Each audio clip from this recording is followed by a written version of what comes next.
We begin with a very warm welcome, emphasis on warm, to all of you who are here. And then I know many people probably going to set a record today for those watching via the live stream on Facebook or Twitter or YouTube or the parish webpage. We welcome you from wherever you are watching and praying with us here today. Just a few housekeeping things before I make a few comments on the readings of the day. With the weather that's coming, we've decided to postpone our parish mission that was scheduled for this evening and Monday and Tuesday. We're hoping to reschedule that in the very near future. We've also decided to close the parish office and the preschool that for tomorrow and Tuesday. And then we'll see what comes of more snow later and what will come of Ash Wednesday. We'll have 4 masses on Ash Wednesday, 7 a.m., 12:10, 5:30 p.m., and 7:30 p.m.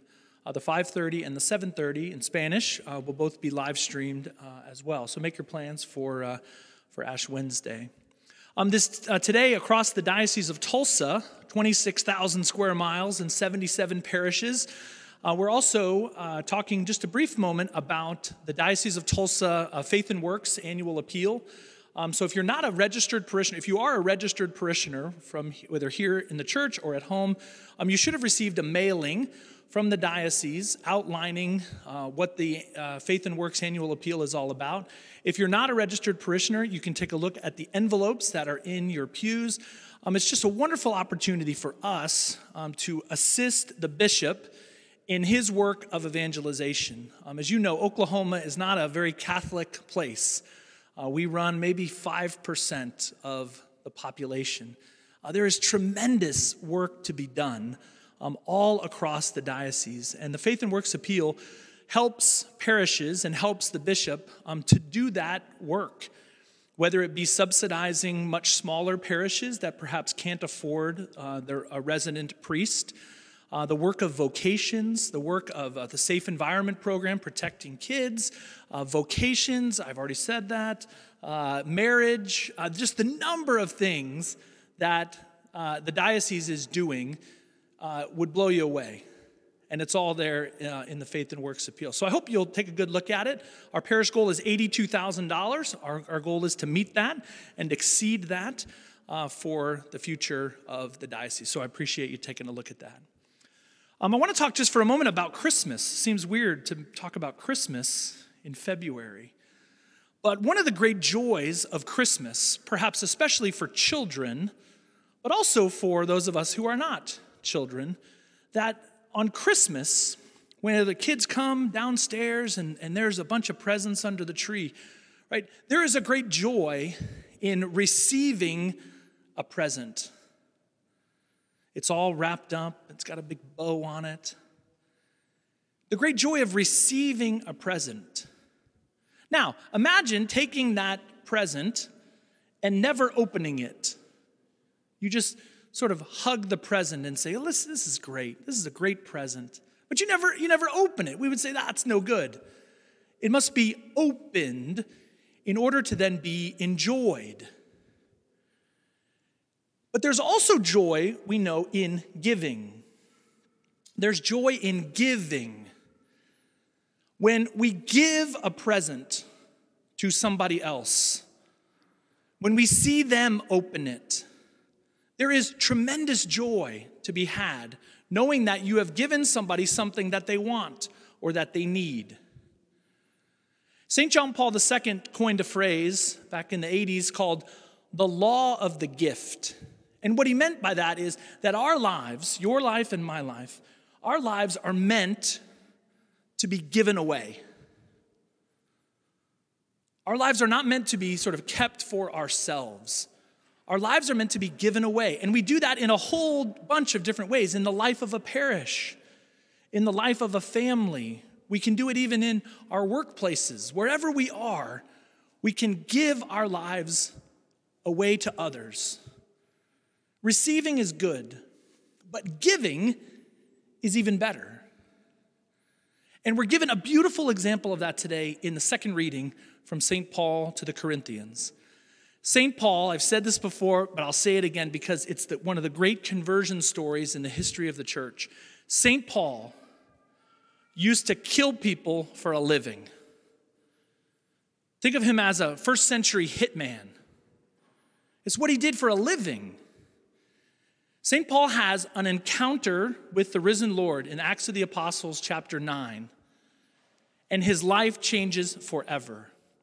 His life goes from being about this job, this hatred of Christians, and his life suddenly becomes about preaching the gospel, about giving this great gift of the faith to other people. And so he travels all around and eventually lands in this place called Corinth. It's right on the seacoast. It's kind of a rough place, a rough town. And there St. Paul preaches the gospel. And it's received by some, he's rejected by others. But when he leaves, he then writes letters back to them to help them to better understand the faith. And what he said in today's second reading, he says that the reason that he preaches the gospel is not to seek his own benefit. He's not preaching the gospel for himself. He's not preaching the gospel so that everyone will say, wow, that's St. Paul, he is something. He says, I'm preaching this not for my own benefit, but for the benefit of others. He's giving his life away. His life becomes a gift. Back to St. John Paul II, who said that our lives are meant to be given away. And our happiness, our joy in life is proportional to how much our lives are given away. If you think about people you know, my guess is some of the most joyful people that you know are also very service-oriented, outward-oriented. To put it quite bluntly, selfish people are miserable. Selfish people are very unhappy because they're spending their lives taking, receiving all the time, always making it about themselves. But the life of a Christian, when lived right, is a gift to those around them, in the family, in the workplace, in the parish, in their community, this constant giving of one's self. Now, this Wednesday begins the season of Lent. I said that to somebody yesterday, and they said, I'm still trying to get over Lent 2020. Right in the middle of it is when COVID came along and changed many people's lives. Lent 2020 is still going for some of us. But Lent 2021 is here, and it begins on Wednesday. And the three kind of pillars of Lent, the way that we allow the Lord to bring about our conversion, is through prayer, fasting, and almsgiving. And each of those, in and of itself, is a certain giving away of yourself. When you pray, even if you're praying for yourself, when you spend time with the Lord, it is an inherently unselfish act. When you pray, you could be doing all kinds of other things, but you've set aside this time for you and the Lord. And so you spend that time giving yourself away, wasting time with God, as someone once put it. Giving yourself away in prayer. Fasting is a beautiful example of giving up something that you want or that you like. When we fast, it has real spiritual benefits for ourselves and for others. Maybe there's someone in your life who's really struggling. Maybe someone in your life who is in need of a great conversion. To fast for that person is an entirely unselfish act. Now, it becomes selfish when we say, hey, everyone, I'm fasting. Everyone, look at me and look at all the difficult things I'm giving up, right? Just keep it to yourself. And then, of course, almsgiving, more than just the giving of treasure, but the giving of one's time. Spending time with perhaps somebody that you don't really like to spend time with, but you know that they need it. the unselfishness of prayer and of fasting and of almsgiving. So as we head into Lent, I want to leave you with a question. And as you think about what you're going to do for Lent, as you think about preparing yourself spiritually for a great celebration of Easter a couple months from now, to think about this question: how can I give myself away this Lent? How can I give myself away this Lent? Over the next couple days, you're going to have some time. I think we're going to be generally sort of stuck at home if we haven't been already. The weather is coming. We're going to have time to think these things through, to really pray. Ask the Lord, Lord, what do you want me to do in prayer and in fasting and almsgiving? How can I, Lord, better give my life away? That's the life of the saints. It's the life of St. Paul. And ultimately, it's the life of Jesus Christ. He spent his life giving it away, ultimately giving up his own life for you and me on the cross.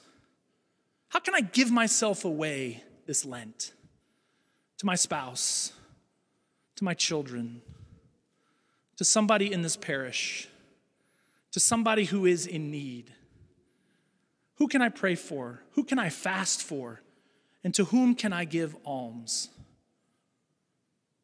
I think if we take that question seriously, this Lent has the potential to be life-changing, to bring about our continued conversion to the Lord Jesus. As we receive the Eucharist today, may we be strengthened as we are fed so that we might give our lives away.